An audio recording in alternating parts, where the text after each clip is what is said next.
Le Barça, ils ont joué contre une équipe remaniée, alors peut-être pas autant du PSG, et en deuxième mi-temps, une grande partie de la deuxième mi-temps, ils touchent pas une bille et ils se font laver. On parle du Barça. Et pourtant, c'était une équipe très remaniée. Et ce qu'il faut comprendre, je pense, c'est que ce PSG a une telle force collective que même quand il y a des absents, alors oui, ils seront peut-être pas à leur meilleur niveau, mais 80% du PSG ou 70% du PSG aujourd'hui, ça reste bien au-dessus de déjà même de grosses écuries européennes pour moi.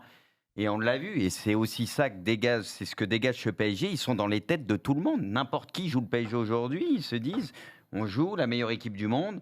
On a vu ce qu'ils ont fait aussi contre le Barça avec une équipe Mhm. remaniée, ainsi de suite. Ils sont rentrés dans la tête de tout le monde psychologiquement. Malgré, Kanto, ces effectifs, en tout cas, que le PSG présente ces derniers temps avec ces jeunes, euh, ça reste trop loin pour les autres.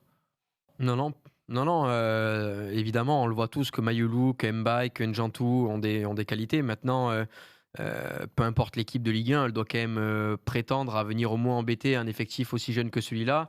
Certes, il y a de la qualité derrière, mais quand on a vu le tweet de Joan Mikou, on s'est rendu compte qu'il y avait quand même beaucoup d'absents du côté du PSG et qu'une équipe comme le LOSC, taillée comme le LOSC en tout cas, est largement capable de venir embêter ou de venir avec des ambitions de gagner ce match-là. Si tu mets cet effectif-là et que tu enlèves le branding, le nom Paris Saint-Germain et que tu fais une équipe dans le noir comme ça et tu sais pas quelle est cette équipe-là, si tu es le lot, tu dois te dire, bon, bah, cette équipe, j'y vais quand même pour la gagner.